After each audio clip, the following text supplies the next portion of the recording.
tardes. Esto es Escena Internacional, podcast producido por Comité de Lectura con la colaboración de Rodolfo Sánchez Aizcorbe. La primera noticia de hoy es que la Conferencia del Agua de la ONU señaló el riesgo inminente de una crisis mundial de ese recurso. La conferencia en mención se lleva a cabo en Nueva York, reúne por primera vez desde 1977, es decir, hace aproximadamente medio siglo, gobiernos, empresas y organizaciones de la sociedad civil para discutir la gestión mundial del agua. El informe de la ONU previo a la conferencia sobre el desarrollo de los recursos hídricos señaló que su escasez se agudizará en las próximas décadas y que eso solo puede ser contrarrestado mediante la cooperación internacional. El informe además señala que la suma de inundaciones y sequías, es decir, de desastres naturales vinculados al agua, representa el 75% del total de ese tipo de desastres a nivel mundial. Richard Connor, especialista del Programa Mundial de Evaluación de los Recursos Hídricos de la UNESCO, señaló que todas las metas relacionadas con el agua en los objetivos de desarrollo sostenible para 2030 están ya en retraso. Y que además entre 2.000 y 3.000 millones de personas padecen de escasez de agua y unas 2.000 millones de personas, alrededor del 26% de la población mundial, carece de agua potable. Pese a la importancia del tema, a la conferencia que pretendía ser una cumbre acudieron muy pocos líderes mundiales y se dieron la representación de sus respectivos gobiernos a ministros o incluso representantes de menor rango. La segunda noticia del día es que el Parlamento sueco aprobó el ingreso de su país en la OTAN, es decir, la Organización del Tratado del Atlántico Norte, la principal alianza militar del planeta, y la votación se dio de manera amplia en favor del ingreso a la OTAN. 269 votos a favor, 43 abstenciones y 37 votos en contra. Esto pone fin a cerca de 2 siglos de neutralidad sueca y solo cambió esa política de neutralidad a raíz de la invasión rusa de Ucrania, momento a partir del cual países como Finlandia o Suecia comenzaron a ver a Rusia como una amenaza potencial, cosa que por lo menos Suecia no hacía hasta ese momento. Las fuerzas que votaron en contra son el Partido de la Izquierda y el Partido Verde, y una vocera del primero de estos partidos sugirió que el tema sea aprobado en un plebiscito, es decir, en una consulta popular. Ahora, la paradoja es que Suecia puede estar lista para entrar a la OTAN, pero el ingreso a la alianza requiere del consentimiento unánime de sus integrantes y Suecia aún no ha conseguido ese consentimiento. Lo ha hecho Finlandia, que finalmente obtuvo el beneplácito de Hungría y Turquía, pero ninguno de estos países, que eran los dos que bloqueaban el ingreso de los países en mención, ha dado aún su consentimiento en el caso de Suecia. El presidente Erdogan, presidente de Turquía, aseguró que continuarán las negociaciones con Suecia en la materia, pero volvió a reprocharle que no extradita personas que su gobierno considera pertenecen a organizaciones terroristas, básicamente organizaciones nacionalistas kurdas de Turquía. El ministro sueco de Exteriores, Tobias Billström, aunque no dejó en claro si iba a acceder a los pedidos de Turquía, sí dio a entender que era previsible una revisión de la legislación antiterrorista hacia principios de junio de este año. Finalmente, la tercera noticia del día es que la Reserva Federal de los Estados Unidos subió la tasa de interés de referencia en 0.25%, es decir, lo que se deben llamar 25 puntos básicos. Con eso, la tasa actual se sitúa entre 4,75 y 5%, y se trata del noveno aumento en un año para intentar contener la inflación más alta en más de 4 décadas, producto primero de los problemas en las cadenas de suministro durante la pandemia y luego de la guerra en Ucrania. Eh, Aunque este último aumento ha sido menor de lo anticipado, porque cuando la Fed, es decir, la Reserva Federal o Banco Central de Estados Unidos, dio a conocer la probabilidad de un nuevo aumento, no se había producido aún la crisis bancaria de bancos como Signature Bank y sobre todo Silicon Valley, de la cual ya hablamos en una ocasión anterior. Y si bien la inflación sigue por encima de la meta del 2% que se traza la Reserva Federal, está en 6% a febrero, digamos, considerada de manera interanual, y aunque, repito, es la más baja desde septiembre de 2021, sin embargo, está muy por encima de la meta. El problema es que seguir subiendo las tasas para contener la inflación en este contexto de crisis financiera, o por lo menos de riesgo de una crisis financiera, más allá del caso de los tres bancos que quebraron, es que, claro, el aumento de los tipos de interés parece haber sido uno de los factores tras la crisis, porque redujo el valor de sus activos, en tanto parte de su capital estaba invertido en bonos, sobre todo bonos del tesoro, que con tasas más altas perdieron valor. Y en tanto, ante una corrida bancaria, bancos como el Silicon Valley Bank tuvieron que vender estos bonos, los vendieron, repito, a un valor menor al nominal, perdiendo dinero en el proceso. Entonces, la Reserva Federal, probablemente teniendo en cuenta ese riesgo, prefirió el riesgo de una mayor inflación temporalmente eh, y no subir, por ende, en una proporción mayor la tasa de interés de referencia. La Reserva Federal además ha actualizado sus previsiones, ahora prevé que la inflación a diciembre sea ligeramente menor a lo que calculaba antes, era 3,5%, ahora se habla de 3,6% para 2023, pero también redujo el pronóstico de crecimiento, que ya era francamente magro. Ahora, según la Reserva Federal, el crecimiento de la economía estadounidense sería de 0,4% frente a una estimación anterior de 0,5%. En cuanto al tema de análisis, ya lo había adelantado en la sesión anterior, iba a hablar del tema, aunque no solo de este tema, pero iba a hablar del tema de los tanques que están comenzando a llegar a Ucrania y el papel que estos tanques podrían tener en la ofensiva ucraniana que les había anticipado se iba a llevar a cabo en la primavera boreal. La primavera boreal acaba de comenzar, pero en tanto buena parte de esos tanques todavía no llegan. Es de prever que la ofensiva ucraniana todavía tarde unas semanas. No sería obviamente ahora en marzo, tal vez ni siquiera en abril, sino hacia mayo de este año. En cuanto a los tanques, al inicio de la guerra, sobre todo por la gran cantidad de tanques que perdía Rusia en los combates, se habló de que este era un tipo de armamento que se había vuelto obsoleto. Y claro, si uno piensa en tanques que deambulan por separado en el frente de combate, sí, los tanques son sumamente vulnerables. Pero hay que tener en cuenta dos cosas. En primer lugar, los tanques no deambulan por sí solos o por separado en los frentes de combate.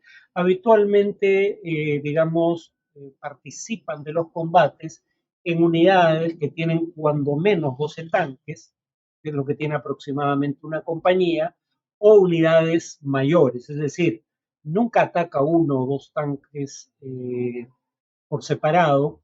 Los ataques o las defensas con tanques involucran unidades de cuando menos 10 o 12 tanques y más de una de esas unidades, ¿no? Eh, Además, nunca hay tal cosa como un ataque únicamente con tanques. Los tanques suelen ser parte de lo que se deben llamar operaciones combinadas, es decir, donde participan distinto tipo de arsenales y personal en una acción militar. Por ejemplo, además de que los tanques participan en combate en unidades de 10 a 12 o más tanques, eh, participan protegidos y a su vez protegen a la infantería, que puede o no estar mecanizada, a la artillería, que más bien trata de despejar el camino en previsión de su avance, o también la defensa antiaérea, ¿no?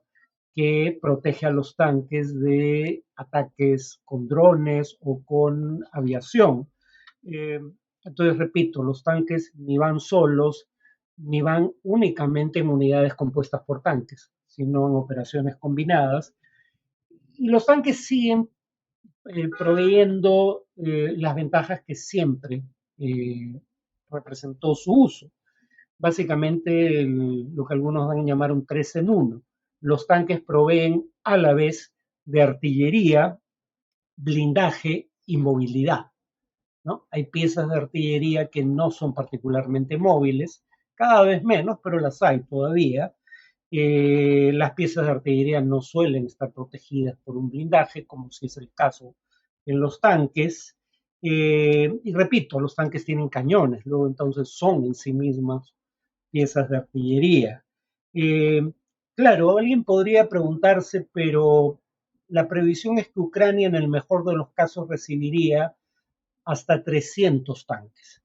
Rusia, pese a que ha perdido alrededor de 1.500 blindados, la mayoría de ellos tanques, todavía tiene unos 3.000, aunque relativamente anticuados parte de ellos, y tiene algunos miles más en depósito, modelos antiguos que podrían ser puestos en funcionamiento en caso de necesidad. Entonces, ¿por qué suponer que 300 tanques vayan a hacer una gran diferencia? Eh, bueno, primero porque no solo está recibiendo tanques el ejército ucraniano, va a recibir otro tipo de armamento, como mencionaré en un minuto, sino además porque los tanques que va a recibir son tecnológicamente bastante más avanzados que la mayoría de los tanques con los que cuenta Rusia.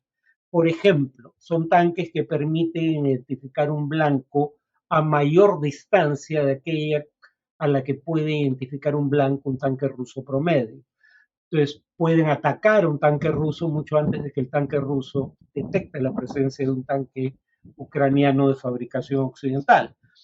Incluso en la eventualidad de que identifiquen los tanques la presencia del uno del otro de manera simultánea, la artillería de los tanques occidentales que está recibiendo Ucrania tiene mayor alcance que la artillería del tanque promedio ruso utilizado en los combates en Ucrania.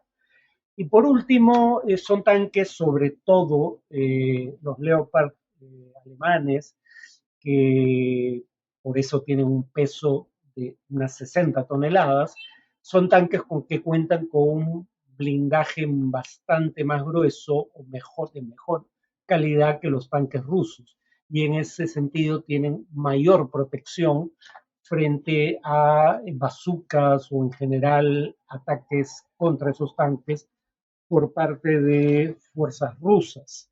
Eh, Rusia es tan consciente de la vulnerabilidad de sus propios tanques que, por ejemplo, tiende a enviar primero a la artillería y luego a los tanques, ambos con cobertura, perdón, tiende a enviar primero a la infantería, es decir, a los soldados, sea soldados enviados a pie, o en unidades mecanizadas, pero envía primero a la infantería que a los tanques, aunque ambos reciben cobertura de artillería, porque de ese modo pierde más unidades de un recurso que es más abundante, es decir, soldados. Uh, Cuán cruel suene esto, es la verdad. O sea, el ejército ruso prefiere perder soldados que perder tanques, porque tiene bastantes más soldados disponibles para desplegar en frente de combate que Ucrania, y ha perdido una proporción muy grande del total de sus tanques. Luego entonces intenta proteger mejor esos tanques y no son la primera línea en avances de las fuerzas rusas por esa vulnerabilidad. Además de tanques, Ucrania va a recibir municiones. Ucrania venía usando o disparando unos 7.000 proyectiles, balas de cañón, digamos, ese tipo de proyectiles, 6.000 aproximadamente, por día en meses recientes. Rusia ha llegado a disparar 20.000 por día. Entonces, Ucrania está en una situación de desventaja, pero ambos están empezando a tener problemas, eh, digamos, de carencia de municiones, porque no pueden producir municiones a la misma velocidad a la que estas son disparadas. Y entonces cada vez tienen menos. Pero Ucrania acaba de recibir dos buenas noticias. En primer lugar, la Unión Europea, con fondos propios, va a hacer compras conjuntas, o por lo menos una parte de los países miembros, compras conjuntas de piezas de municiones, tanto para sus propios arsenales como para Ucrania, la que entregarían en el transcurso del año alrededor de 1.000.000 de municiones. Estados Unidos también ha aprobado el envío de municiones a Ucrania por un total de 350 millones de dólares.